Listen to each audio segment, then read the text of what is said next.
lead, innovate, motivate, balance. These 5 tenets reveal ways of creating a more profitable and customer-centric pharmacy. What will you discover when you climb with RMS?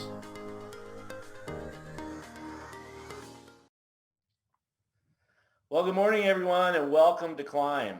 My name is Brad Jones, and I'm the founder and CEO here at Retail Management Solutions, and thank you for joining us today.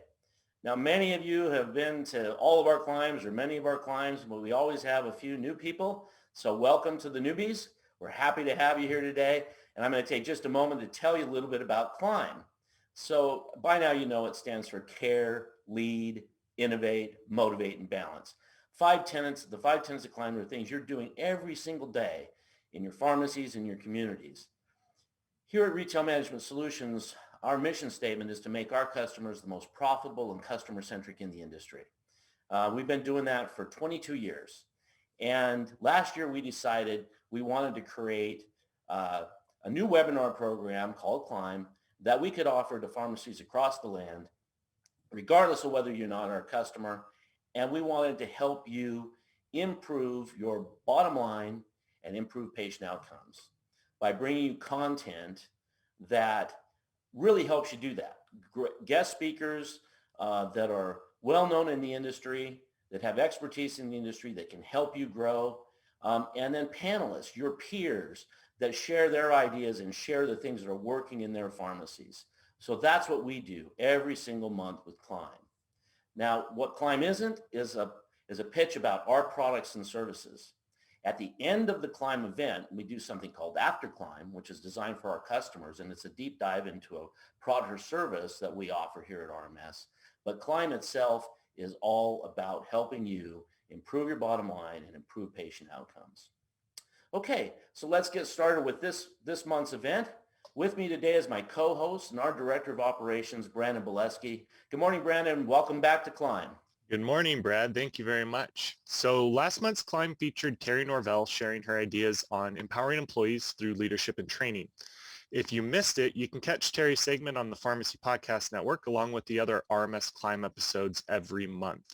But coming up today, Terri is back again this month for a business growth deep dive. Joining Terri will be Olivia Bentley, the CEO of Amity Medical Group. They'll be talking about some of the real-world challenges that Olivia and her team have faced and overcome.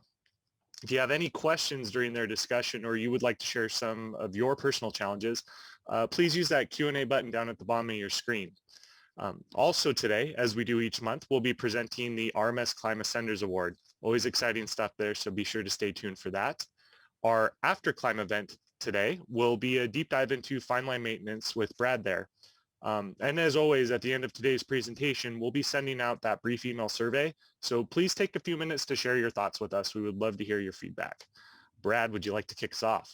Yep, absolutely. So this marks Terri's third appearance. Terri Norvell is with us again.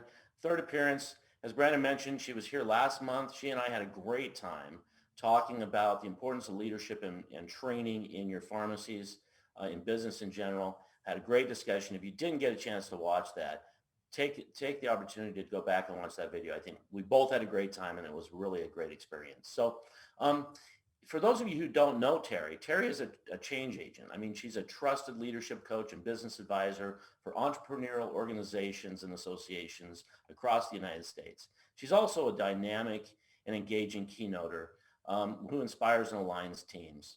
With more than 25 years of experience and over 950 executive coaching clients, Terri really is a proven leader. Prior to founding the Enterprise Incorporated, her current venture, her executive leadership experience included being the VP of Training and Marketing at a $1.2 billion property management and development company, the general manager of a 5-state, $9 million temporary housing firm, president of a Silicon Valley chamber, founding board member of 2 nonprofit organizations, and she's a certified business growth specialist. So it is really a great pleasure to welcome Terri back to the stage. And I'll be back with her in just a second, and we'll chat a little bit more.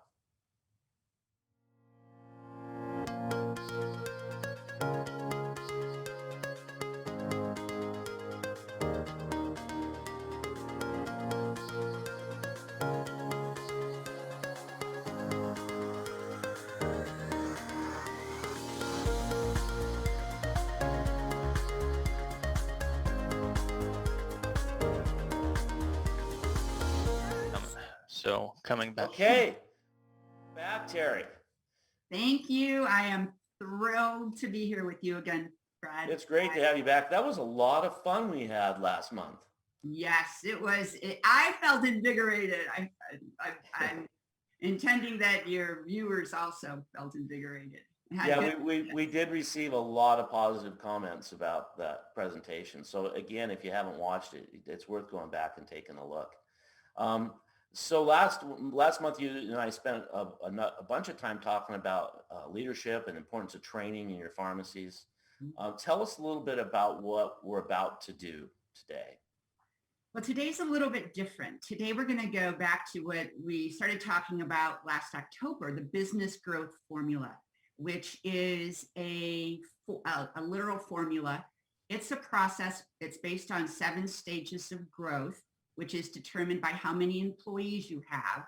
So as we go along, I invite our viewers to think about how many employees they have in their organization to see which stage is most appropriate. And what's so cool, it's like having a crystal ball, a roadmap, and a flashlight into your future. So there's no longer a need to be thrown off course or wonder, why is this happening? Or why did that happen? Because it just works. And today we have Olivia Bentley with us, who just went through an intensive process with her and her team. And we're going to talk about the outcomes and how the process and what she learned and the impact with her team can help others. Because leadership it's leadership, right? And we can learn from examples, I think, oftentimes better than reading it in a book.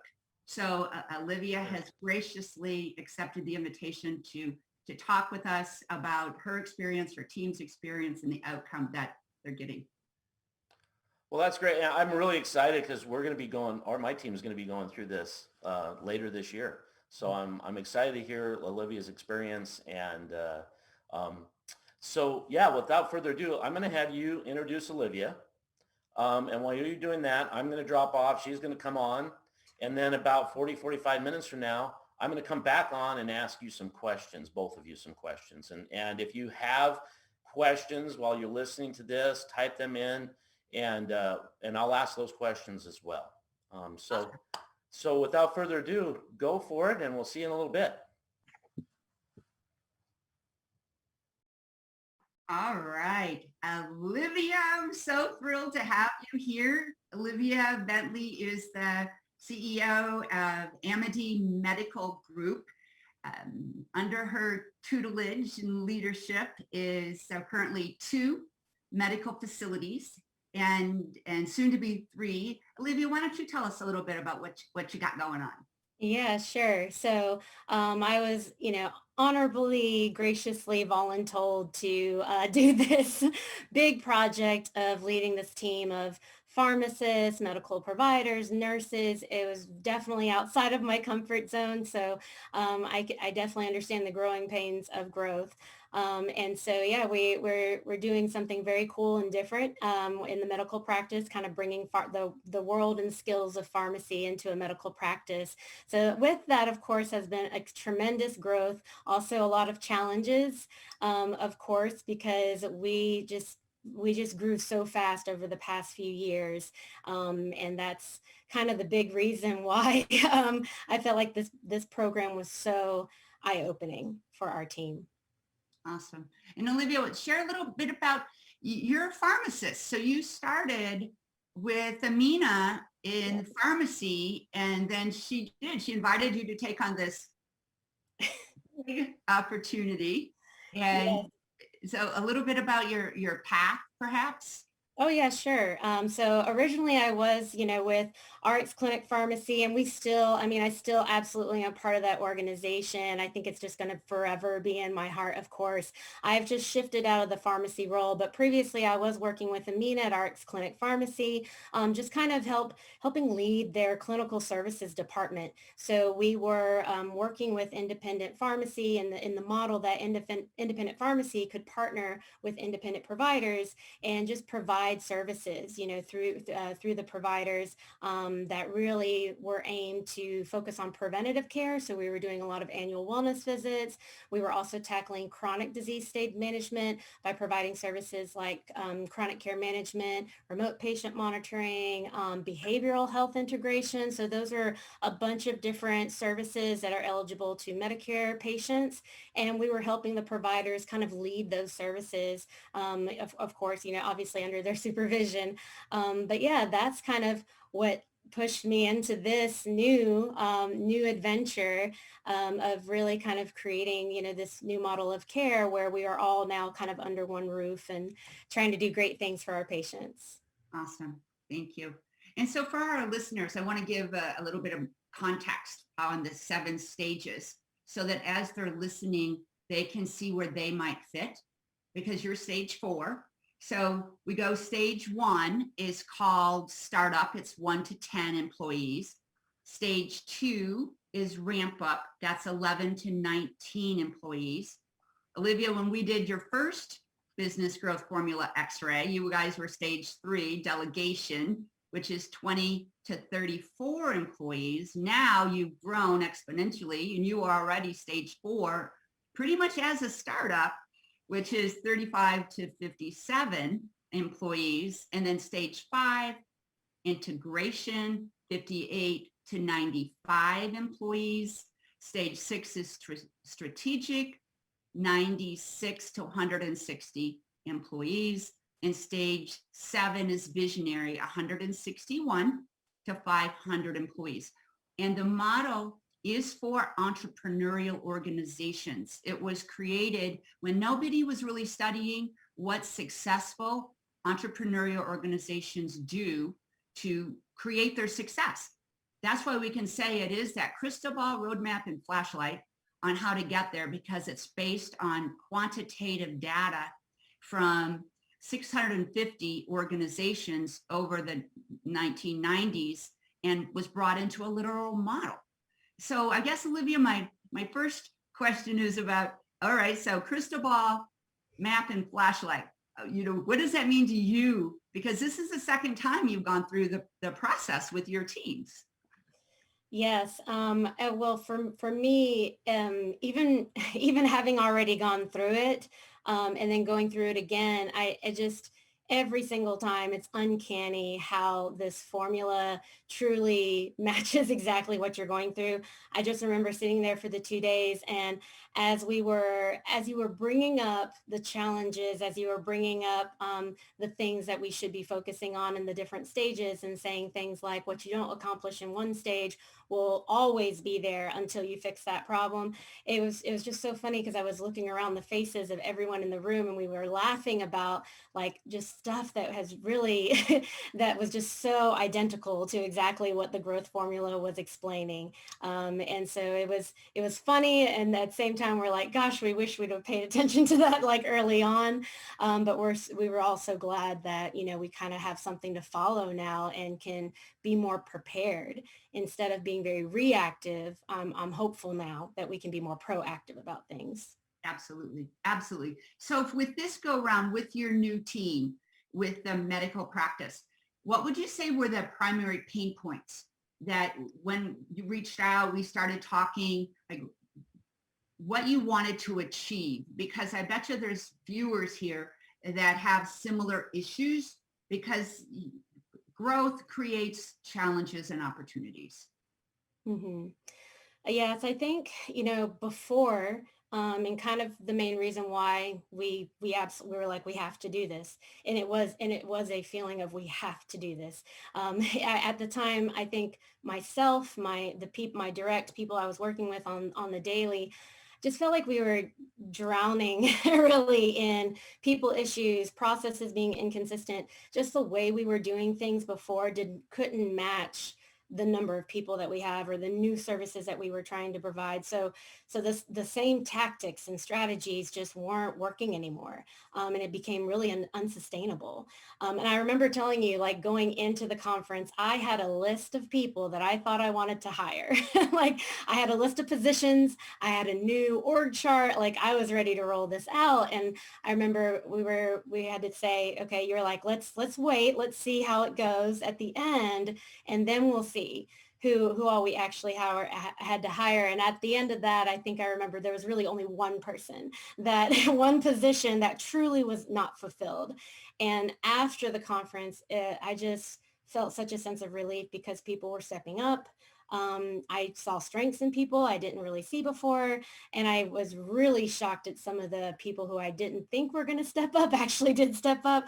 So yeah, I think that was kind of my big push, was everyone was working hard, but also everyone was relying on me for so much. I had 15 to 20 different people reporting directly to me. So that's not sustainable at all. Not a good idea, especially if you're in stage 4. So yeah, I think that was kind of our big reason for coming to the growth conference. Yeah. Boy, my mind is going, we could talk about this or this. I know. One of the challenges that I think many people face, and you guys were right in it, is when there are frustrations or when there are perceived needs, before you get to the root cause of what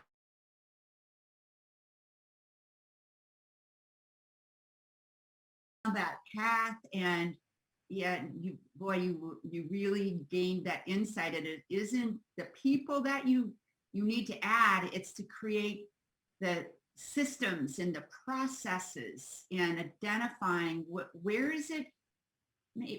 Would we use the word broken? Was it broken, or did it just need to get shored up, or what would you say? I would say that, we were all handling, I guess, the situations as best we could. But I feel like when we did that, when we really put everything out on the table, we were able to identify what was the real problem upstream. We were putting Band-Aids downstream on, put a barrier here, put this here, put this here. And, for us in the medical practice, we thought our big cash flow problem was billing issues.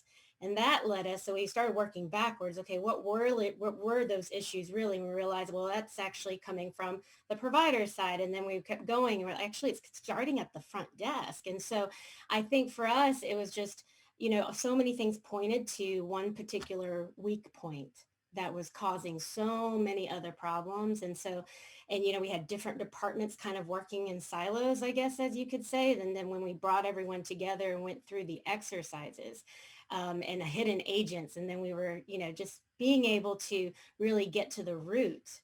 I don't know how, I mean, we knew that was a problem, but we realized, like, when we were all focusing on different things, we weren't getting as much done. When we realized, okay, if we fix this root, if we can get a team to just focus on that, it will make lives, easier for all these other problems. Yeah. Well, you used a really important word, silos, because from outside looking in, it didn't seem that you had silos going on. And by doing the deeper dive, it's like, yeah, you did. You had individuals in that missing alignment. Yeah. Connecting the dots to all the problems is what we did. Yeah. Yeah. And I would offer up that you already had a solid culture. Mm-hmm. Like, y'all had done the work of mission, vision, values. You knew what your values, and yet there was that disconnect in that alignment and that flow. Yeah, definitely. That's one I remember when we went through the process of our strengths and also our challenges. That's one thing that made this easier, I would say, is the solid culture. And, we had definitely alignment in the values of, at the very least, the people that were there, the leadership team that was there. We all had a common purpose and goals. And so I think that was a very good foundation, that we're very, that's a key piece, is having a good culture and standing by those values, and not just like having values just kind of preached in, presentation style meetings, but, really kind of promoting those behaviors that you want to see in your teams. That's something I'm very grateful for that our team does a really good job on. Yeah, really, really nice. And now talk to me about, because this is often an issue that I've uncovered with CEOs, with owners, with department heads, somewhere in the organization, is having all these direct reports to you. So it's common.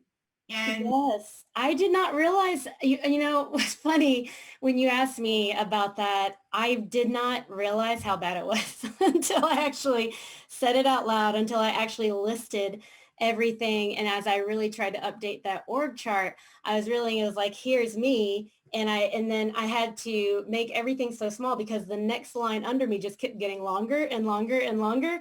And there was less layers, below. And I was like, wow, I just never really thought about that until having to go through so many of these exercises and assessments. And when I told you the real number of how many people actually report to me, you were just like, no, that is an awful idea. I was like, really?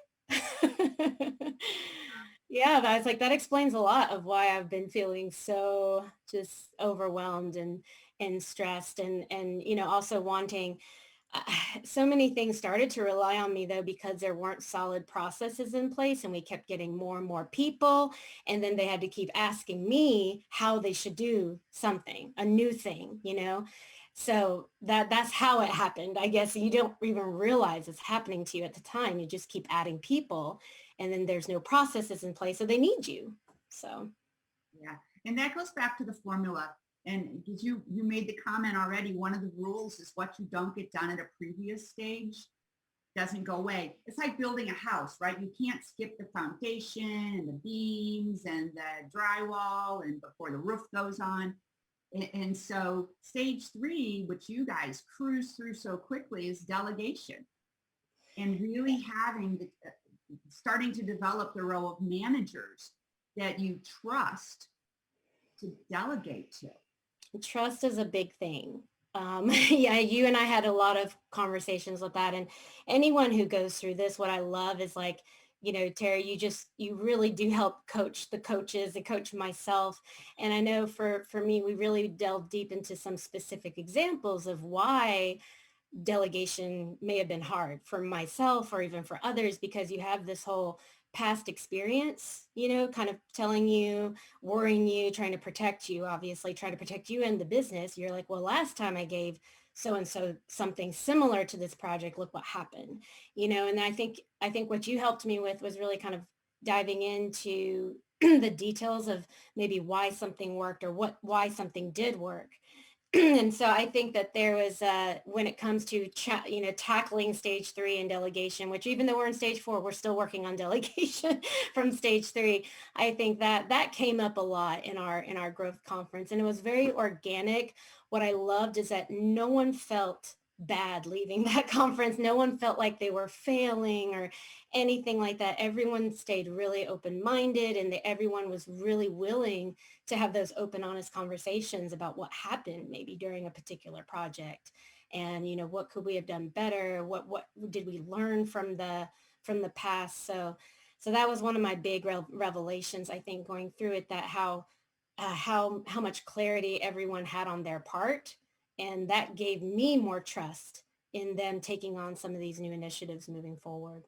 Yeah, it was a beautiful thing to see how each individual stepped up with no finger pointing. Yep. Really acknowledging, oh my gosh, look at the path that we've charted, like going through the woods, having to clear the trees all by ourselves. And now that unification of appreciation and gratitude for what was learned along the way, and a sigh of relief that, wow, we can do it another way. That was really hard. Yes. And it's not just the Olivia show anymore. Thank God. Thank goodness. And one more thing with that, for anyone who may be apprehensive about when you're deciding who needs to go through this with you, your leadership team, there was one, of course, and we laughed about it too at the end. There's one provider, he's our lead physician, and I was so nervous and worried about, like, is he going to find this valuable? He's probably going to think this is a big waste of time. I just need to be in the clinic seeing patients. Why are we doing this? So if you have people on your teams that they're saying that to themselves, I loved what he said at the end, where he was like, well, I thought we were going to come here and draw flowers on a tree and, kind of have kumbaya moments. And he was like, and that it wasn't that at all. He was like, this was very useful. And the fact that he gave a compliment at the end and said it was useful, I was like, that is a huge win, for me, because he's my most skeptical one when it comes to these types of activities and projects. Yeah. Yeah. And as you transition to stage 4, whether you were aware of it or not, the model says it's called professional. Mm. And that was a big conversation. And for our viewers who are wondering, why is it not as smooth, or why are you having bigger bumps in your growth than you would have desired? It's because that transition to stage 4 is about up leveling. And some people can make the cut and step up, and they have the bandwidth and the aptitude to take on more and perform at a higher level. And sometimes in our organizations, people have helped us get to where we are, and they've exceeded. They can't make that next transitional leap. Oh yeah, that definitely came up. And and I think I remember kind of having a talk at that second day, and we were really praising the team for taking us to where we are today. That there were so many people that just rallied together. And I think that's what we needed, of course, early on. So that was very well recognized in the growth conference, of just thanking everyone for at times having to be all hands in on deck, on all the projects. And then through this exercise and through the assessments, it was very clear that there were some needs for the business and for the organization. If we all agree that this is where we want to go, this is our gap, and this is what we need, it was very clear by the end of it of saying, we need to bring on, perhaps a next level person, like what we talked about. It turned out to be just one position that we could see that actually is going to add, because we're in that professional level. And I remember telling you, I was like, I want someone to teach me a thing or two, like to where, everyone's coming to me for questions, but we've just hit that point in the business where the next person that I do bring on in this leadership group, that I'm going to learn something from, that I'm going to say, hey, so what was your experience of this when you've done this for another company? We needed people that have been there, done that, not people. We had excellent people who are really skillful, but we kept throwing them into things that we've never done before. Even I never done this before. So yeah, so we definitely hit that point where we need people who have been there, done that. And that definitely came out very organically, and we all agreed during that conference. So.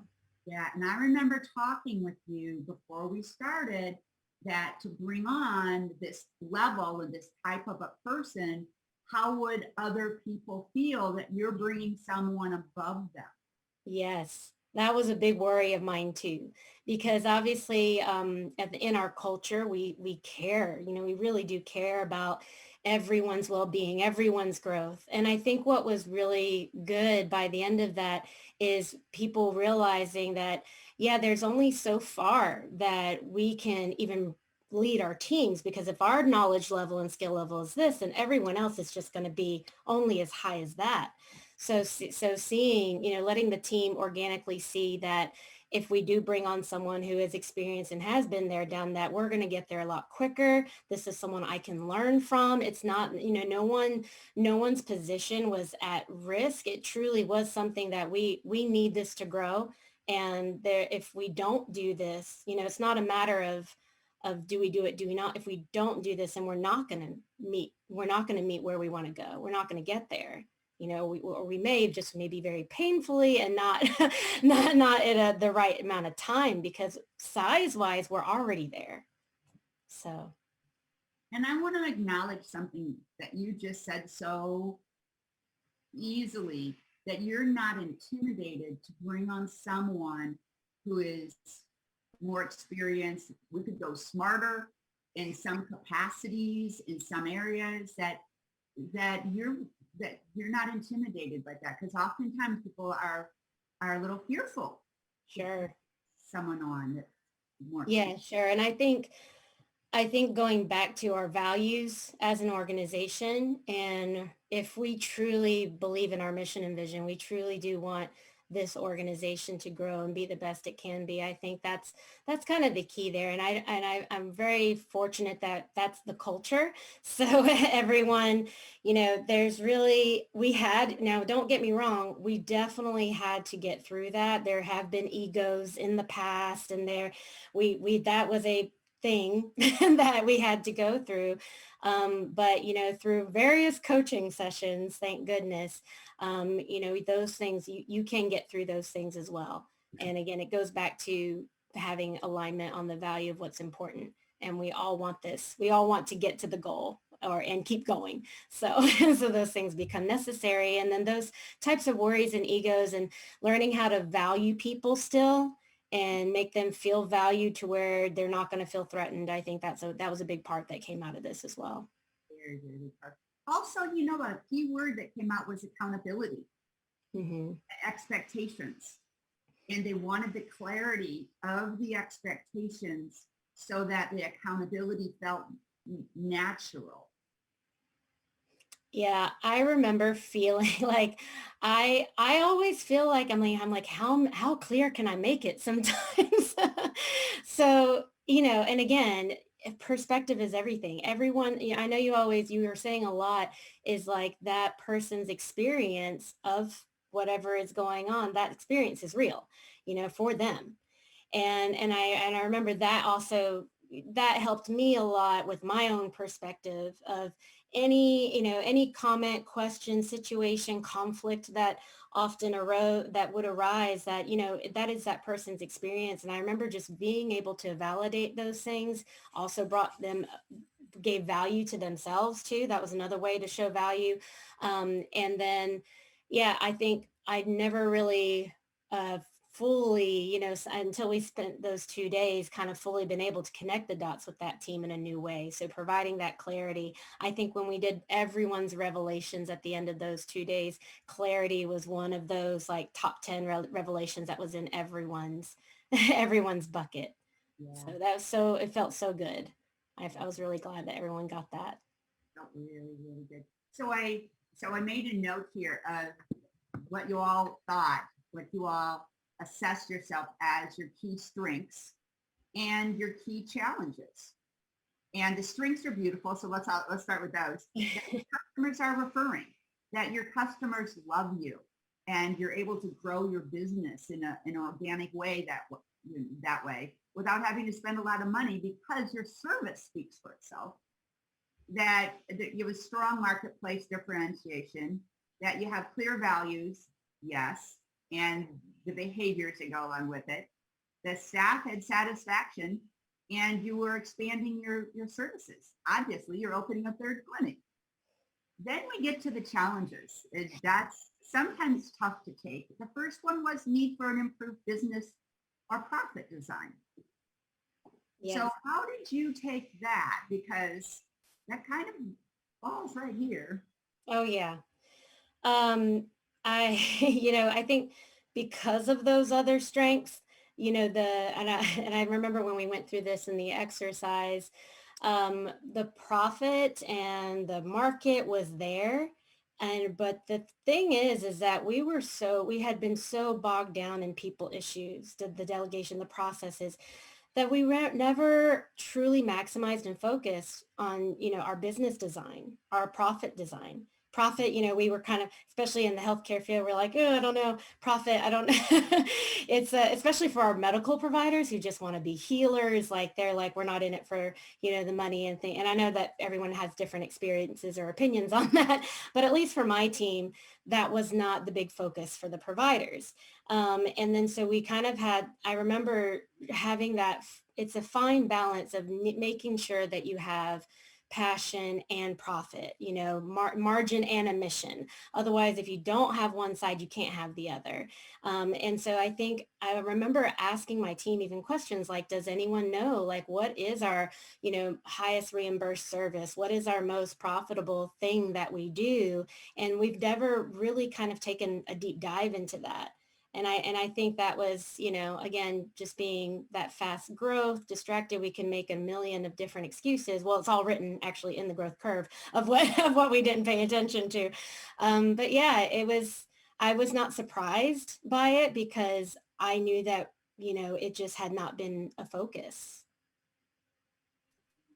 Yeah. And I think that an obstacle that you were dealing with, we could call it a hidden agent, those things that exist that nobody wants to talk about, is that you're a nonprofit. Yes. So there's a conflict right there. Yep. Even nonprofits need to be profitable. Yes. Our mission and vision, it really is to serve the community. We serve the underserved, the underinsured. We remove all barriers in terms of socioeconomic, health disparities, financial barriers. We find ways, which is beautiful. And I love that our whole staff embodies that with patients. And then it's like, and in order for us to continue doing that, we need cash flow to do it. We need, we need to pay attention to have a good system, making sure we're measuring things right. We need stronger financial analysis. And we need to be able to have that information to then drive those clinical services. For us to do more for our community, we need a strong, long-lasting business. So finding that balance as a nonprofit, I think that's a huge piece that came out of this. Yeah. And it's not just for you, for a nonprofit, it's for all businesses, right? Especially with the different generations.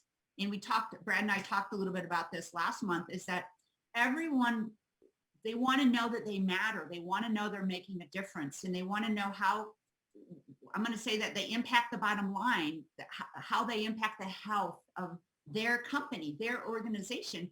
And that's up to the leaders, the managers, the department heads to educate how they can connect the dots of what they show up to do every day, how they show up to do it. It makes a tremendous difference. Like, we can go back to your front desk and how they either make it easier or make it more difficult. Right.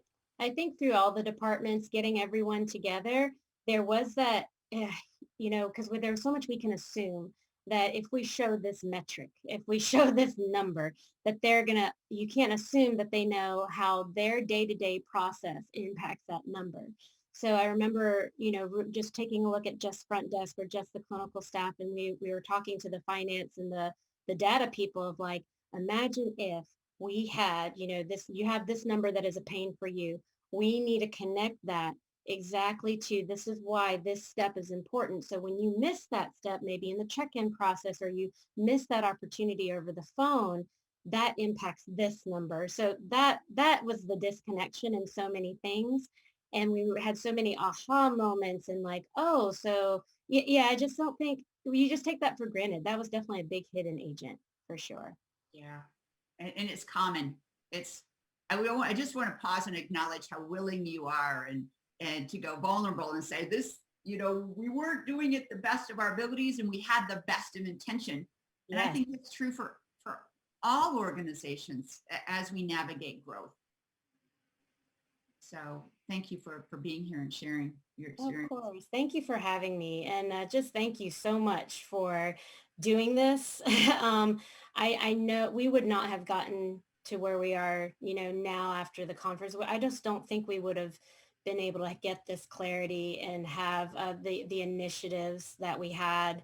That was huge. And I was very surprised at who stepped up and everything's been going great. And we all now actually can't wait till we follow up with you again to give you kind of an update on everything. It's just nice to have the whole team really excited, about what they're in charge of and what they're doing, just giving them these projects and these pieces, and them having so much clarity on what they need to do and what milestones need to be accomplished in a good time frame.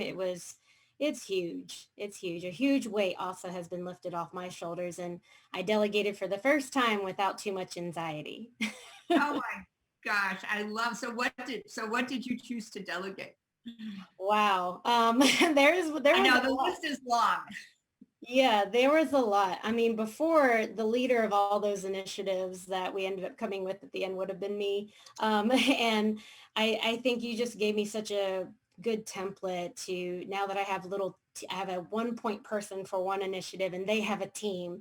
And then we're creating, just this nice flow of communication, this flow of reports. It's been huge. So the whole training staff, provider training, provider meetings. I used to run the provider meetings, and and I would have to come up with the agenda, the slide set, I would talk to everybody, gather all the information together. That whole thing, and we did that monthly. That whole thing has been, offloaded now to the leaders have stepped up into that, Mandy and Dr. Wynn. So that was huge. Goodness, there were so many different things. Let's pause there. That's Yeah. huge. Huge. That's, I'm going to say that transcends delegation. That's empowerment. Yes. That's demonstrating trust in your next level leaders, that will they get it exactly how you would have done it? No. And I hear you saying that you're empowering them to do it their way, so that you're going after the result because you put a process into place. Right. We put processes, milestones. I still check now, instead of checking in with all the providers, I can just check in with the 2 of them who are leading that initiative. So I've just had like little one-on-ones just to check in. And I just kind of ask, what the status is. And I always ask them too at the end, is there anything that I need to do to help pave the way for you? Is there anything I could release? Do you have all the resources? Do you have enough time to be successful? And so everything's been going great so far. Wow, that's so nice. So talk a little bit more about the one-on-ones, because I know that's part of your culture, and Yes. you stepped it up so that you're not the only one doing one-on-ones. Right. It was me doing as a CEO, I was doing a one-on-one with the front desk staff member. It's yes, I know. So we've arranged that, and it made it so much more manageable, because yes, I was doing one-on-ones with, now we, are about to hit 40 people in the organization. I would be doing nothing else but one-on-ones if we did that. So now I do one-on-ones with my team, and I'm doing a better job at when they're presenting projects or issues. And this was from Terri. I love problem solving. I will go into problem solving mode immediately as soon as you bring up anything. And I'm already telling you what my ideas would be. So I've paused now. I pause and I want to hear them first. I want to hear them what they would do first. And then I give guidance. And you'll be very surprised, and I'll just ask questions. They pose a question to me and I ask more questions back, and to see where their head's at with something. That is a big step for me, because I am a doer and I just want to do it all myself. And that obviously put me to that extreme high stress level that I was before. And so, yeah, I think that's how our one-on-ones have been going. They report some things. I ask them questions about it versus telling them what I would do. That has taken a growth point for me, because that's not in my nature. So, but I think that's how they have become stronger. And I think I'm still able to mentor, just it's truly in a coaching fashion versus in this is what I would do. And they always love what I would do. Like, that's great, but it's not helping me. You were making it easier for them. Yeah. So if it works, thank you, Olivia. If it doesn't work, well, that's your issue, Olivia. Yep. So there wasn't that accountability. And yeah. Yes, the accountability and autonomy, I think, was really huge. So yeah, and I think we just had, I just had I've seen an amazing change in one of my staff members in particular. So she was the clinic manager. She was doing a little bit of everything too. However, for some reason, after this growth conference and after hearing that we were in professional level, I've seen a new level of performance in her. I think when we were talking about managers that been there, done that, and how we needed professional styles of reporting, she has started reporting to me even things in a very professional, like agenda format with notes and just, giving those to me for review. And so that has cut down now a lot of my research, a lot of my investigation on problems. So just from the style of communication I've been getting now from my team, they're all stepping up because they're like, oh, we want to be professional. We're in professional stage. So not that they weren't before, but I've seen a new level for sure in them. So beautiful. And I'm going to go back to the model, because one of the hidden agents, the things that go on that we're often not aware of, is the face of the leader. And for stage 4, Olivia's role is to be 70% in managing and growing people and coaching, not as a doer. 20% is a specialist in the business, 10% is a visionary. Those are the 3 faces: visionary, manager, and then specialist. And I hear you saying that, Olivia, that you are truly transitioning to that 70% of the role that is yours to play at this stage. Yes. And it definitely is not easy, especially for someone who, was a specialist and likes that specialist role and thinks it's faster if I just do it myself. So yeah, it's a challenge, but I do feel like it's the only way. It really was the way to go. When you broke that down for me, it was huge. And I can honestly say that it's better. It's way better than what I was doing before. Yeah. Okay. So here's the seminal question. Are you taking lunches? Yes, now. And Terri knows it was very difficult for me to even schedule this, but that was one of my tasks too, is I had to take a lunch break and actually schedule that in, but I couldn't even write the word break on my calendar. I just don't know this. It's a personal journey that I'm taking to actually take a lunch break. Right now, it's just marked as this is my assignment to do this task, and the assignment is to eat lunch, but I am doing it. So, so yeah, it's baby steps. I'm doing it, and I'll call it maybe a true lunch break one day. That's all that matters. Because what we know is true is that all of your team members are watching you. And no matter if you say, I want you to have balance, I want you to take lunch. And if you don't, they're thinking, she's just saying that because that's not what she does. Same thing with kids. I know your kids watch you all the time. It's what are they doing? Because I'm going to do what they do no matter what they say. Yes. Yeah. So you definitely want to model what you preach, and that's one of my things. I think we do promote a healthy drive in the company. And so I've let my team know that assignment is really my assignment to take lunch, and they're like, oh, okay. So I was like, it's just my own personal mental thing on my calendar that I'm dealing with. But yeah, definitely modeling that, rest, relax, and, work hard and play hard. I think that's a huge part of our company. So I had to also model that as well. It's not healthy to just, overkill. So. And it's not just you. Thank you for sharing that personal journey you're on too, of having that balance and that self-care. Because coming off of last year, self-care means something different to each person. And we're the only ones who can do that for us, for that mental health. Right. And that's why I wasn't surprised when you had me do that one assessment that says my inner voice of the saboteur was the restless voice. that is 100% me. Like when I was reading all of those different attributes from that assessment, I was like, yep, 100%. I have to maximize every minute of every day. It's, no wasted moment. And, some, like you were telling me, I remember you were saying like, these are kind of like your greatest strengths gone bad, your greatest strengths gone overboard. And I was feeling that for sure. So bringing that to my awareness really kind of helped solidify what I really needed to do and pay attention to of taking those greatest strengths and going too far. Yeah. Yeah. And it is common. And I would say there's folks on, watching, listening to us that I would throw in a little hyperachiever.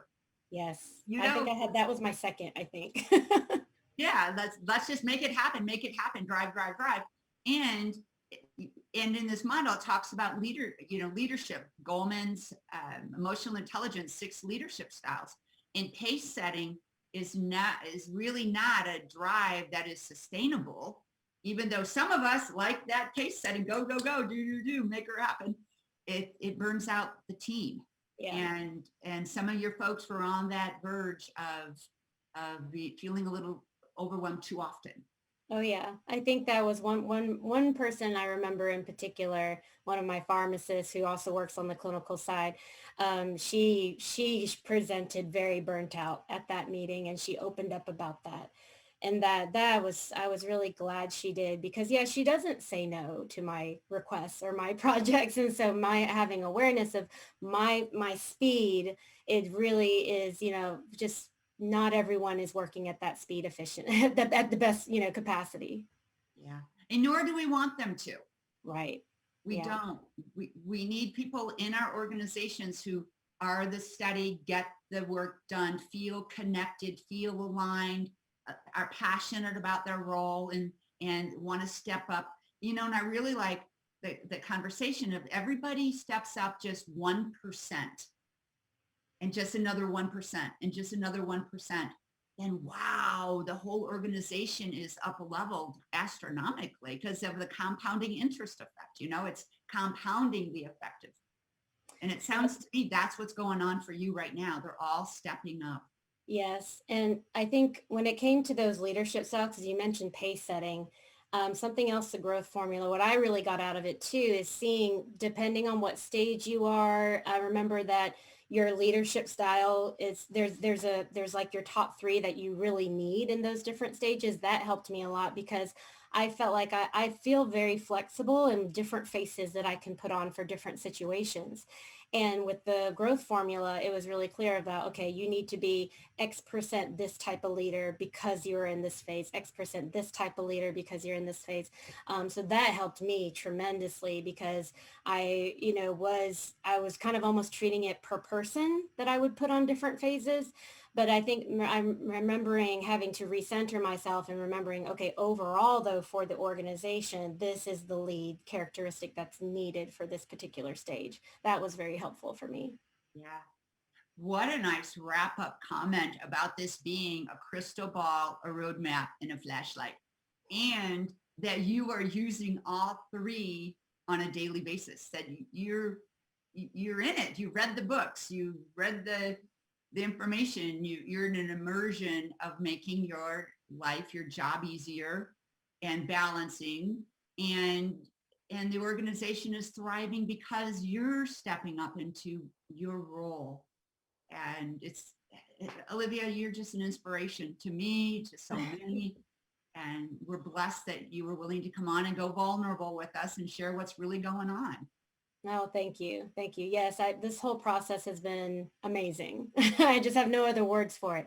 And definitely read the books. Don't skimp out on the books. When Terri tells you to read something, definitely read it. And I had a pen and a highlighter and it went a little crazy, but I was even taking snapshots and sending it to different team members. And now they want to read them too. It's uncanny. It's scary how similar the stories that are in that book was matching the stories that we were experiencing. So definitely do that. Yeah. Thank you. Yeah, this is one of my first memories of you when we went through it. It's like, oh my gosh, that's what was going on. Oh my gosh, It was like the light bulbs are going off. You actually said, we're not crazy. We're not crazy. I was like, wow. And I was like, and I'm just in chapter 1. It was really, really good. All right, Brad, we're ready to have you come back. I know we're approaching the top of the hour here. And Olivia, just thank you Thank you. so very much Thank for you. being with us and sharing your experience. And I think so many of the lessons learned that you're going through transfer over beautifully, no matter what the stage of an organization, Right. because it's the entrepreneurial growth path. Thank you. The RMS Climb Checkup is the roadmap to maintaining a healthy pharmacy business. Schedule your Climb Checkup with an RMS pharmacy expert today.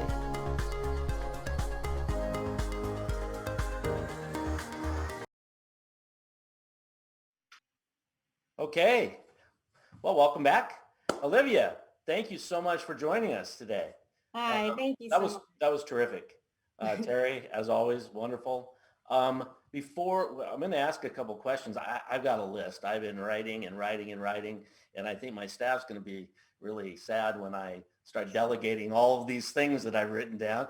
But before we get to the questions, I want to talk about the Climb Ascender Award. The Climb Ascender Award is something that we give every month to a pharmacy or a person who exemplifies the tenets of Climb: care, lead, innovate, motivate, and balance. And the award winner gets a really nice plaque, and we put them on our website, and we do all these wonderful things. We also give a $250 donation to the local school of the person's choice on their behalf, because we really believe in education. And normally we play a video. Well, this is the first time ever that we've had the Climb Ascender on with us live. And so, Olivia, when I read your bio, when I read the nomination about you and the things that you're doing, I realized how much you epitomize the tenets of Climb. And then listening to you talk today just really reinforced everything that I've read. Your leadership and innovation and creating an organization really that is caring for underserved patients is it's a truly motivating story. And it's a real privilege and honor for me to announce you as the July Climb Ascender Award winner. So congratulations. Oh, wow. This was a big surprise. I was like, oh, that's so nice that they're doing that. Wow, thank you so much. That is such an honor. Well, thank you for everything you're doing. It's really terrific and a great story. So thank you. Thank you appreciate so you much. being here today. Yes, thank you guys so much. So I wish I had another hour, because I would be asking lots of questions and filling up more time. I wish I was on there with you too. I could have just asked all day long. But there were a number of things that struck me, and we're not going to get to all of them. But I thought one of the things that I'd like to just to bring up again was early on, we're talking about giving people the opportunity to step up. And they will, right? I mean, that's typically now, but if they don't, that tells us we need somebody else, right? Right. So I'm assuming you probably, did you have any of those situations where somebody didn't step up and you had to, because that's typical, right? Absolutely. I would say, when you refocus on the mission and the values and what the needs are, and then you can come back to if that individual, I guess you come back to are they capable? Are they capable of filling those needs and asking them, about those things. And I think also when they see themselves, often if they don't have those abilities or they don't have that experience in order to do that, I think that was very helpful to see. I'll just give one example. We had a biller, and she was the one who'd been there the longest, and she wanted to be a manager. And so what ended up coming out of this, and we were really truly realized that I don't think she really fully understood what a manager really is and what a manager needs to be. So in the book, I remember it's in the very first few pages, and it had a few set of questions. And as we rattled those off, is this someone who truly wants to invest in the growth of others? Is this truly someone, had like 4 or 5 questions. And as we really went through those, even she herself was like, I don't think I want to do this. So that was very interesting. She's like, I don't think I want to do that. And then we also realized that there were people that we had already given titles to who weren't doing those things either. That was really tough. And so we're kind of working on bringing up those things in a one-on-one as well with those individuals, because we have now the map of what does a manager do? If you have a title, if you lead people in any kind of way, these are the expectations. And it's not just people who are, because what are the 3 types? There's like the visionary, the managers, and the specialist. And we had a lot of great specialists. And what we were doing is we were taking those specialists and putting them in leadership roles. But they're good at their job, and we were throwing them into leadership. But they've never managed people. They weren't really investing in others' growth. And so I think when we stated those needs, I think there was a lot of people who can see that they're not the right people to step up in those ways. And I think Terri does a great job of helping you handle those conversations when you need to have those critical conversations. And that's building on that too.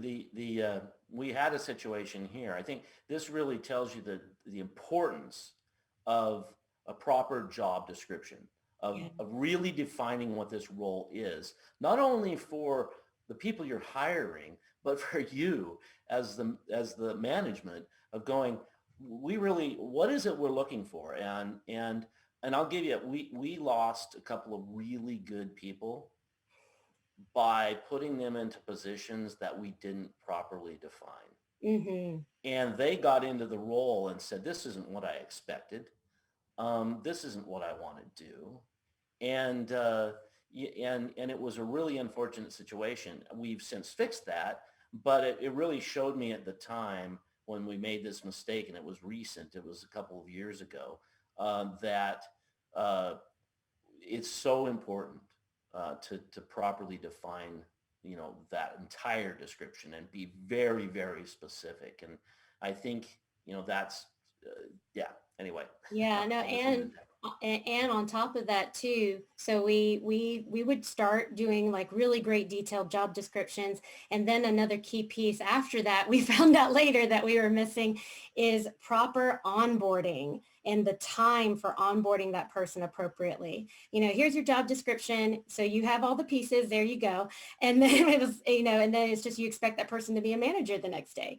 And so I realized that I was not doing a great job at truly onboarding the person the right way, from the mindset of how we solve problems that come up in those departments. We just expect them to solve, but just showing them kind of how we problem solve, how we troubleshoot things.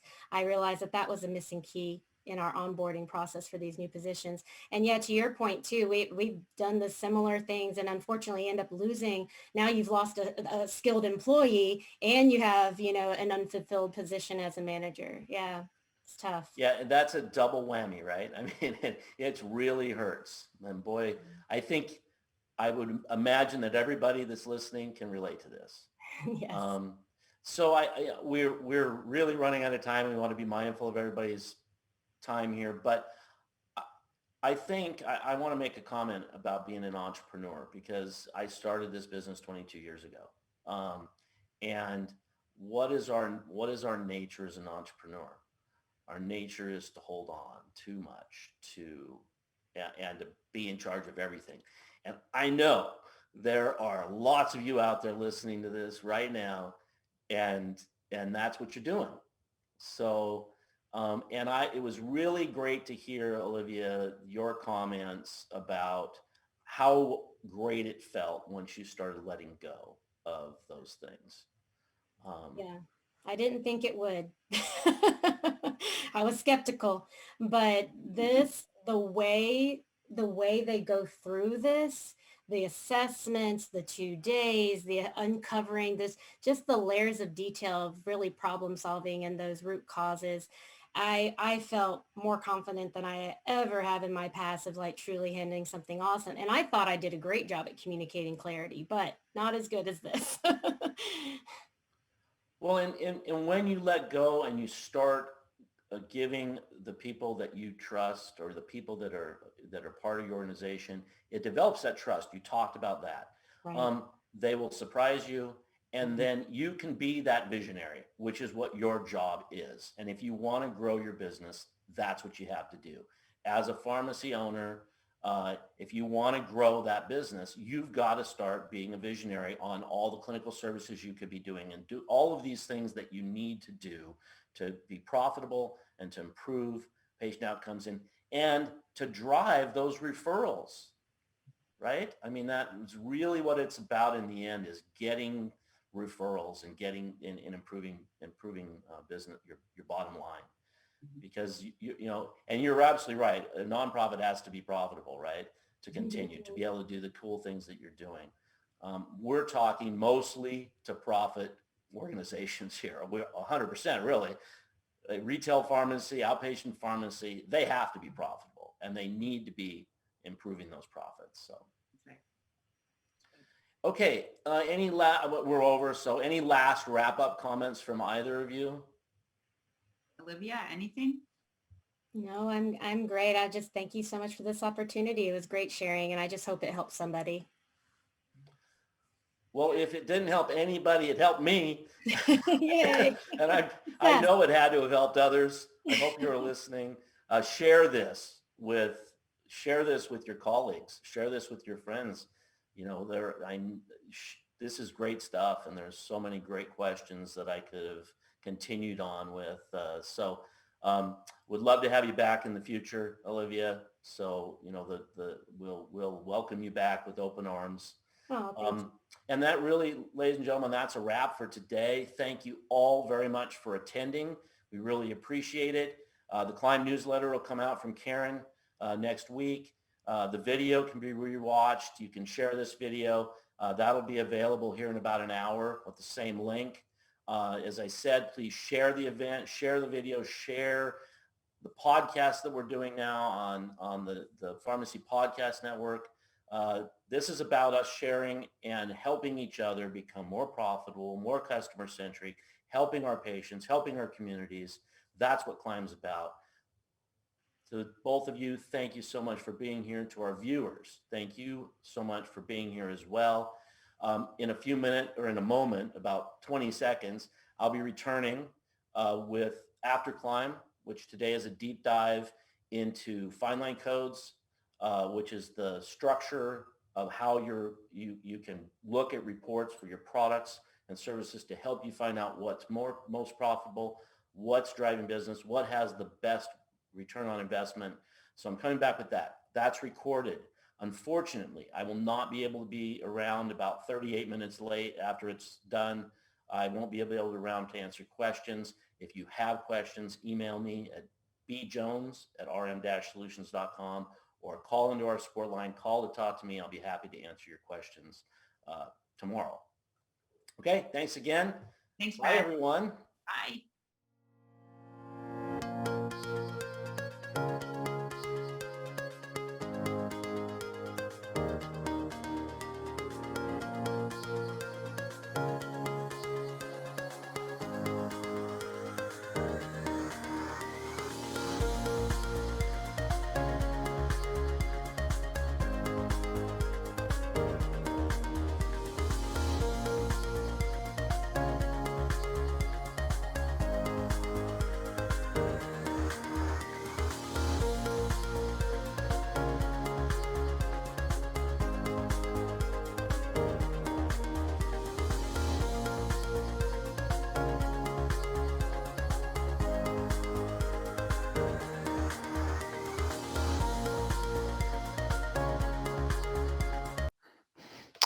Hello, everyone, and welcome to After Climb. This is the session that happens right after our Climb webinar event every month, where I get to do a deep dive into a part of our product or service. Today, I'm talking about fine line codes, the fine line field in our product manager. This is probably the single most important field in product manager, honestly. For those of you that attended January's After Climb event, I talked about the sales and profit analysis and gross profit return on investment reporting. this is essential. If you want to really take advantage of that reporting, having a great fine line structure is essential. And many of you have been bogged down over the years and honestly just lost track of where these products go. So today, I'm going to talk to you about simplifying and making it just that much more powerful for you. So let's just dive right in. So let's talk about the considerations here when you're talking about fine line structure. The first thing is actually, believe it or not, accounting. Your accountant, your bookkeeper. If you set up your fine line structure correctly, the top piece of the hierarchy is actually the general ledger account. And if you set this up correctly, you can provide a report to your accountant on a monthly basis that gives the accountant your sales by the general ledger account that they actually post to. So they don't have to do any manual addition, adding departments together, or any of that. If you set it up correctly, you can take care of this for them. The second, the one that I think is most important, is that sales, profit, and return on investment analysis that I talked about back in January. If you haven't watched that, go back and watch it, because that's where you get to decide, make business decisions on what to carry, what not to carry based on real numbers, data from your system. And so if you set up a great fine line structure, you get to run the reports that give you that valuable information. And then lastly, promotional events. Now, this is something that most people don't think about, and it really is important when it comes to seasonal merchandise. So if you don't carry seasonal merchandise, the promotional event part probably isn't all that important. But if you carry seasonal merchandise, thinking through your fine line structure for the seasonal products allows you to set up promotional events for clearance sales really, really easily, and it lets you set them up well in advance of the end of the season. So you can set it up weeks or months in advance and forget about it. And when you need that clearance sale to start, it'll just start automatically. So those are really the three considerations when we set this up. Okay, so let's talk basic fine line hierarchy. Starts with the general ledger account for your accountant. Now the broadest level for looking at your products is the department itself.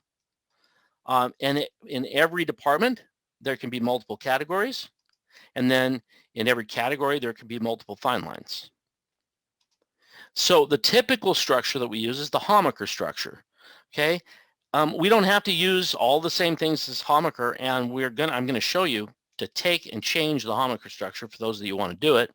But we're going to use the typical structure, which is XX, YY, or YZ, where XX is the department, then the Y represents the category, and then the Z represents the fine line.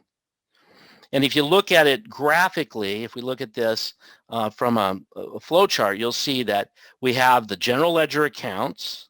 And so I'm just using one, but you'll have multiple general ledger accounts. So, and then under every general ledger account, there can be multiple departments.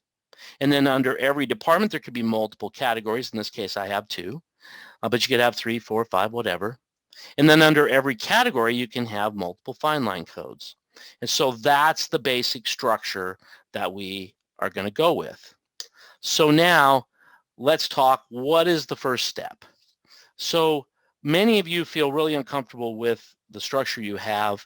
It's been really hard to maintain. It's been confusing, and you don't think that it's in good condition at all. So maybe it's time to start over. So now you have a lot of experience with the product, or many of you have a lot of experience with the product, and you're saying, I'm not really getting the data that I need, so how do I fix this?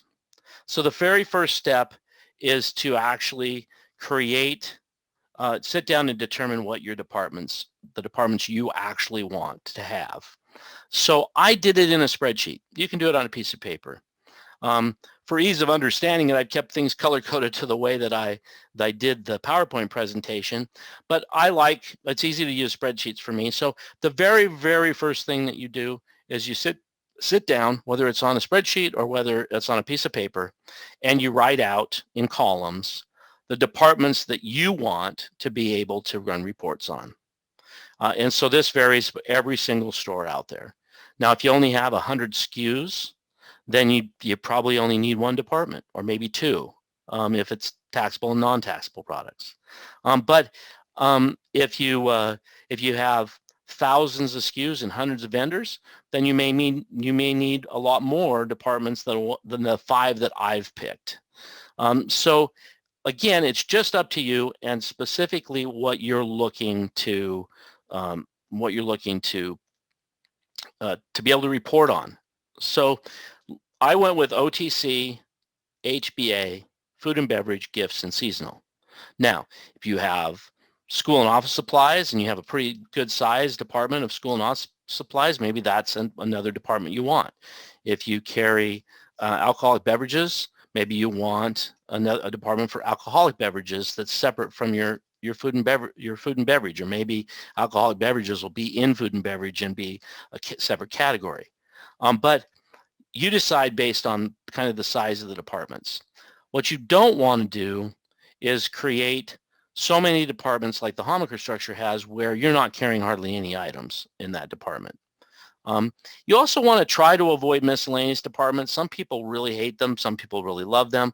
Sometimes you just have to have one because some things just don't fit into one of these other departments. Just be careful when you create one of those that you don't end up with thousands of items in there and when you look at your reports, you go, geez, my miscellaneous department outsells all my other departments and I don't know what's in there. So that's kind of those are the things you have to be thinking about. So there's no one size fits all and there's no only one right answer. There's lots of answers and it just depends on what your needs are. Now, so very first thing to do, you sit down and you figure out which departments you want to report on. And again, think about this way. I want to know what departments sell the best, have the highest sales, and what department has the highest profits, and which departments are giving me the best return on my investment in my inventory. So if you go, well, I really would like to know that about this, then it probably should be a department. Okay, then once you've got your list of departments, then you can take and say, okay, when I'm looking at my OTC department, if I look at my OTC department and I say, geez, it's not producing enough sales or enough profits, I want to be able to drill down and see where the problems are, where it's doing well, where the problems are. So you can do categories. Once again, you don't want to create a category for a category that only has 1 or 2 items in it, but you can create different categories. So I've chosen in this as an example, cough and cold, pain relief, antacids, laxatives, and then other. Okay, just looking at my store though. Okay, so you may say, well, I've got a bunch of others that I want to add in here. That's fine. Go ahead and add them in there. And again, you want to do it by kind of what the size is. Anytime you do something that's miscellaneous or other, we want to make sure if you do that, you don't want that to be have the highest sales volume and the highest profit, because then it's not giving you enough information. So just be careful about that. And then once you have created your categories, you can decide, do I want to drill down further in cough and cold? Or in any of these categories. And so maybe you have just huge cough and cold and you want to break that down further into, cough medicines and cold formulas, something, just breaking it down further. If you wanted to do that, and the Homaker structure does that as an example, so you could use the fine lines in the Homaker structure, then you can add additional fine lines. If you don't care to break it down further than just simply cough and cold, then you can do exactly what I did here. I just created exactly the same fine lines that I have as categories. Now I'm going to come back to the numbers here in a moment. Okay, I'm going to move over. So I did for my OTC department and my HBA department and my food and beverage department, I have the categories and fine lines are the same as far as the descriptions. Now, over in gifts, in my world, I'm selling candles, glassware, and art. Well, I've decided that I sell a lot of candles, and I want to know whether I want to be able to drill down a little bit further than simply comparing in my gift department, being able to compare candles, glassware, and art, which I can do. I can see how they're doing. But when I get to candles, I want to be able to see how I do with votives versus tapers versus pillars. So I now have fine lines for those. For glassware and art, I don't care if I don't care to drill down any further. So my fine line matches my category. Now, let's talk about the numbering scheme, because we're going to come over here and I'm going to ask you to think about what the numbering scheme would be. I'll tell you what it is, and then you'll know whether or not you're understanding it. So in our current structure, for those of you that are using the Hammacher structure, if you're in a starlight system, you have a very, very basic, fine line structure, because you have a smaller front end. But if you're in a the Star Plus system, where you're using the Hammacher structure, then 0, 1, 0, 2, 0, 3, all of those numbers, department numbers, are already taken. So what I've done is I've said all of my new numbers are going to start with an N. I just used N because it stood for new in my mind. You could use A, you could use Z, you could use whatever you want, but I just went ahead and used N. And this way, when I put these new departments, categories, and fine lines in, they'll be new. There won't be any duplication. I don't have to worry about that. So I went with N01 for OTC, N02 for HBA, N03 for food and beverage, and so forth. And again, keeping in mind that the department is represented by the first two digits, right? 01, 02, 03, 04, so forth. So now my categories add one more digit, that third digit. So now I'm breaking down cough and cold, pain relief, antacids, and laxatives. So I've got N01 representing the department, and then 1 representing the category. So cough and cold is N011, pain relief N012, antacids, laxative N01, the department, and then the category 3, and so forth. And you can see doing the same thing here. Now, the fine line adds that additional digit, the fourth digit. So the fine lines that I add are going to be N0110, N0120, because I'm picking up that third digit representing the category. Now, I've chosen to do zeros at the end here simply because I'm not doing, there's going to be no differentiation. There's not going to be any additional fine lines. The category and the fine line are going to be the same description, and I'm not doing anything further. It doesn't really matter what you put, though. You could put a 1 here, a 2 here, whatever you want. It's just got to be something, it'll be unique. Okay. Now, with that said, over here, when you look at, so in this case, I've got the candles, which I'm drilling down further. I want to be able to drill down further. So now I've got N041, which represents candles. And then for votives, I put a 1 at the end. For tapers, I put a 2 at the end. And for pillars, I put a 3 at the end. So let's go up here. So for Valentine's, I've got 4 seasonal times that I carry merchandise, seasonal merchandise. So Valentine's is one of them. So what do you think that the numbering scheme should be for that? N051. Okay.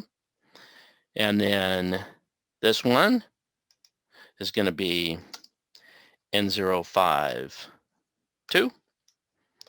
And this one is going to be N053. And of course, this one would then be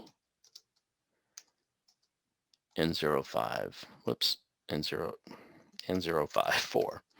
Okay. So now I'm not going to, so we're not drilling down further with Valentine's. So that would be N0510, 4th of July, N0520, summer, N0530. But let's get down now where we're drilling down further. So what would this one be? So you should have come up with N05, 4 for the category, and then 1 for the fine line. And then this one will be N054 for the category, and then 2 for the fine line. And then finally, N054 for the category, and 3 for the fine line. Okay, so you do this. This is the very, very first step. Okay, once you have this done, you can move on to this next step. Now let's talk about the timing of all of this so that you understand that. First of all, you're all busy and you all have a business to run. You all have other things to do. So you just break this up into steps. This is step 1. You can't do any of the other things I'm going to show until this is done. So take the time to think this one through and build this out in advance. Build this chart out in advance, because this is the chart you're going to use to do the next step, which is to actually create these departments, categories, and fine lines within the system. Okay, so that's step 1. Now we're going to go to the POS system. Now, I left out the GL editor, so I'm just going to show you the GL editor here and what I have set up for sales. There's a bunch of GL accounts that are used in other places, but for sales, I have, for my pharmacy, I'm monitoring prescription sales, and then non-prescription taxable sales, and non-prescription non-taxable sales. I've seen this many times in pharmacies that's all the accountant is, that's all they're booking in their accounting system. Many of you are booking a lot more than that. Again, these account numbers are account numbers from an accounting system, so you can use the exact account numbers that your accountant uses with the exact descriptions, and then you can, when you set up the fine line structure, the department fine line structures, you'll see in a moment, if you set it up properly, then you can simply run reports at the end of every month that give the sales for all those general ledger accounts. Very simple and saves a little bit of time. Okay, so that would be the first step, setting that up. Now we're going to go to the next step, which is the department editor.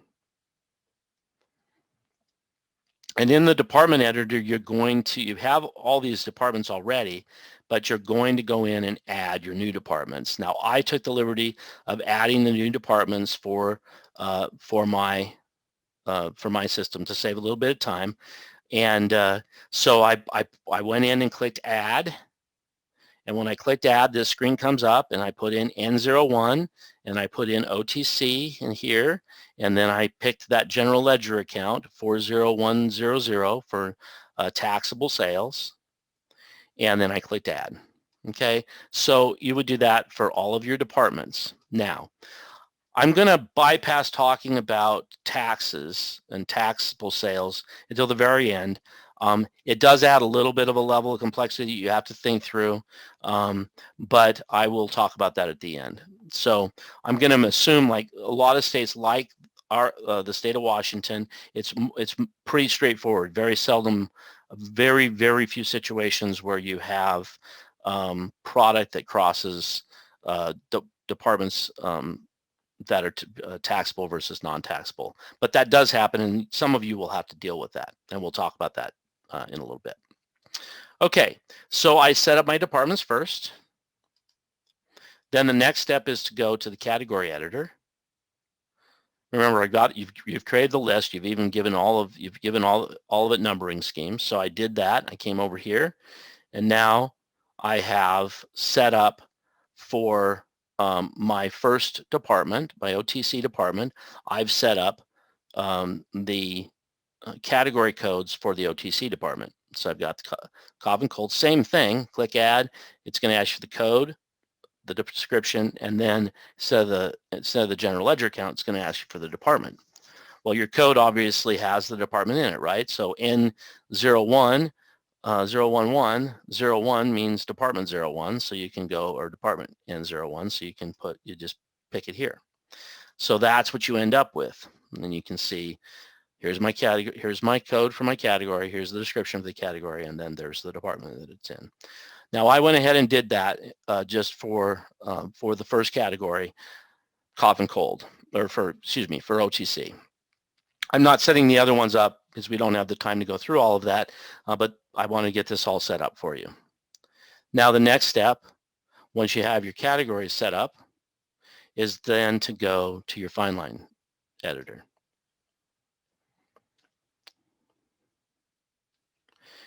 And I set all those up as well. I'm going to take this. Some of you remember Promotions Unlimited, so I have Promotions Unlimited codes in here as well. But here are the fine line codes for the OTC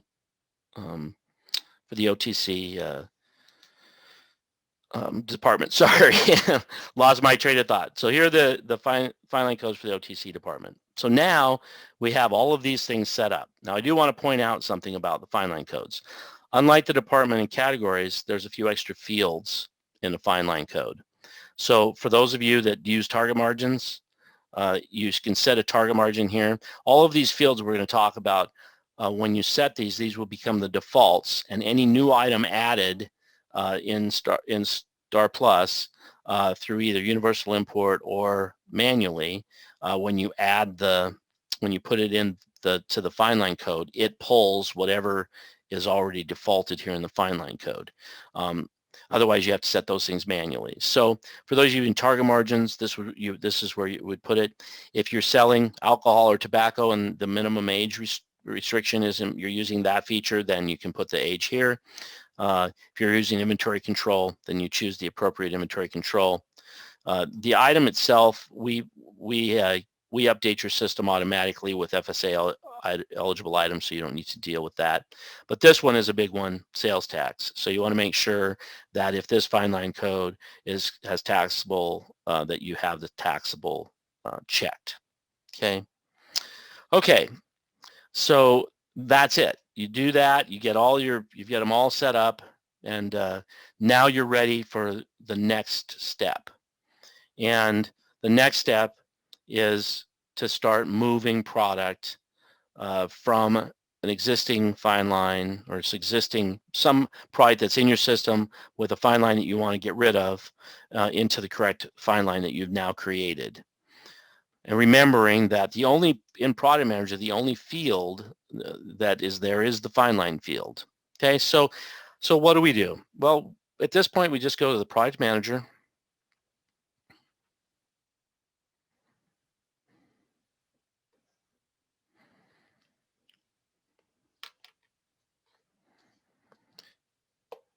And at this point, we go ahead and hit F12 or F11, either one, because we want to get to the other screen, and we want to go into the block editor. So we go into the block editor, and the way the block editor works, and I've shown this before, but for those of you who haven't seen this before, the block editor, when it opens, all the fields in the Product Manager here, and you can select any ones that you want to change.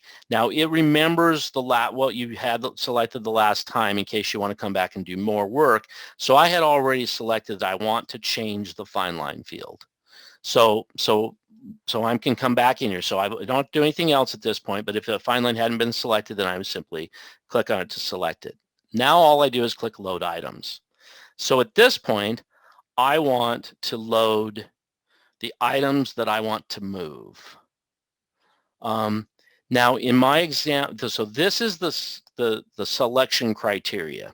This is where you say, how am I going to figure out the items that I want to move? And so you can do it by vendor, by existing fine line, by existing category, by existing department. You could do it by barcode range, which can be helpful when which can be useful if you're doing something from a specific manufacturer. You can even do description. Like for instance, on a candles example, if you know that you have pillar in the description of your candles with the pillar candles, then you could just put pillar here and contains, and it'll find all of those. So there, whatever you need to do, this is where you go to figure out, this is where you drill down to the items that you want to actually move into this fine line code. So I'm going to actually say, I'm going to go by department in this case, and I'm going to click next, and it's going to be in the list of departments. Okay, so prior to you coming in to this meeting earlier today, I actually moved some things already, but I'm going to show you. I'm going to go ahead and take pain relief because I haven't done anything with pain relief. So let's go ahead and go pain relief, and when I do that,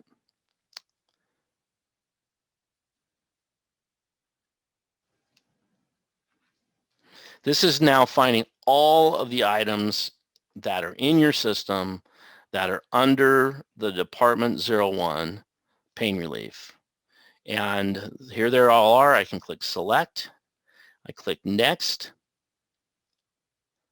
It'll load them, and I click OK. And now it's going to take me into the project manager, back to the project manager. I'm in the block edit mode. It takes me to it has highlighted in green the field I'm supposed to change. And I want to change to one of the new fine line codes. So I can click on the three dots there. I'll go down here to where my new fine line codes are, the ones that start with an N, and there's my new pain relief fine line code. Remember, I have it in the department is the OTC department, and I have the category of pain relief, and I'm my fine line. I just want all pain relief to be in this pain relief fine line. So I simply click that, click OK. So I've got that new fine line, and all I do is click next. And when I click next, you'll see it start updating. Now it's going through all of those items that was in the previous grid, and it's updating them to all be part of this new fine line. And it'll just take a moment for that to happen. And when it's finished with that, then you could do a couple of different things. You could go and do another grouping of product. I like to take this one step at a time. And so now we're done with this because it comes back. It's not doing the updating. When it comes back here, you're done. Now, I like to just go and say, it's time to help continue cleaning things up. So I'm going to delete all of the fine lines, all of the categories, and and then the department 01 pain relief, because there's nothing in there. So we start with, you have to start with the fine line editor. So we go to the fine line editor.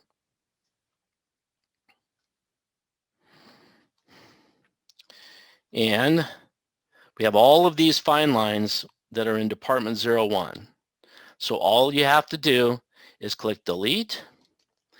And then I just hit the enter key because it defaults to yes. Oops. Okay, so what that error means is that there's actually still an item in that fine line, which there shouldn't be. Rather than deal with that right now, I'm going to delete the rest of these, make sure there's not any others that have an item left, and then I'll show you actually how to find the item and correct it. So let's go to the next one down. We'll click delete, hit enter, and it'll delete it, enter, just keep deleting all of the anything that has a 01 in front, you want to delete it. So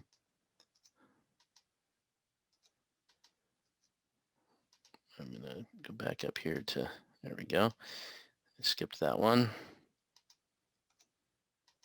Now let's take a few minutes to do, but because I want to show you deleting all of the categories as well, I'm going to take the time to do this.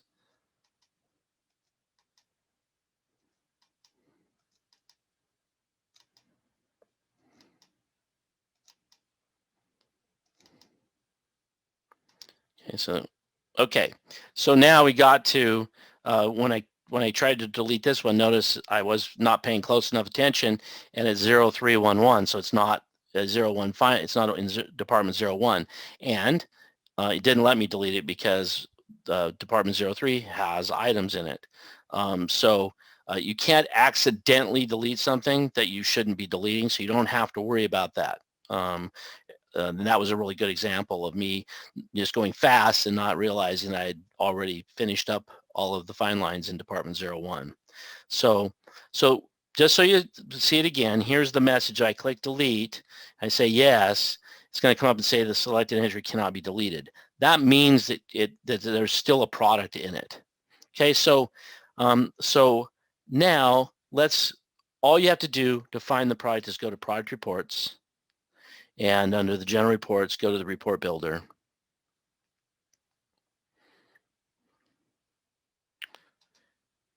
And simply pick the product detail report. Click next. We know that it's just that one fine line, so we're going to say we want to look at selected fine lines. We don't want to skip anything. Here's the one fine line, and it's the only one we have left. Click next. We're just going to preview the report. We print that report, and you see there's one item. Now I'm going to write this down so I can delete it. 029220.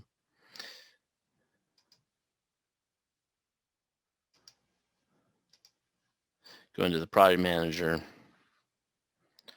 I'm not going to delete the item. I'm just going to move it to the correct fine line code.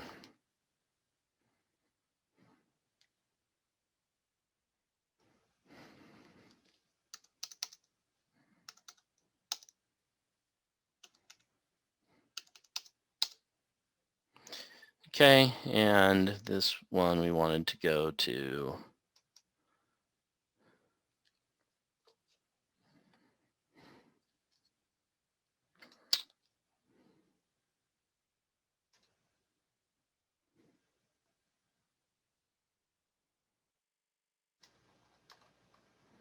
okay, and this one we wanted to go to pay and relieve. So this is the one. And we click save. Okay, and now we're fixed. Now we can go to the back to the fine line editor, and we should be able to delete this one now. So now all of our fine lines are deleted. Now we go to the category editor. It's in alphabetical order. Go to the category editor. Yeah, we want to delete all the 01 fine lines. There's only a handful here, so same thing, delete, enter, delete, enter, delete, enter, delete, enter. All my categories, my 01 categories are gone. And now we go to the department editor, and we can delete this department. Okay, so now we're done with one department. So some of you are saying this is going to take forever. Well, it's going to take time depending on the size of your store, without a doubt. But here's the thing: you do not have to do this all at one time. You can do exactly what I just did in this demo. Now I've taken a lot of extra time, but just think about how little time it took me once I sat down. Step one, sit down and create all your departments, then add your categories, then your fine lines on a piece of paper or on a spreadsheet. When you have that done, step two is to enter all of those new department categories and fine lines into the system. When that's done, the next step is going to the product manager and doing the block editor. And if you only can spend 15 minutes a day, you can easily get one fine line, one or two fine lines done in 15 minutes.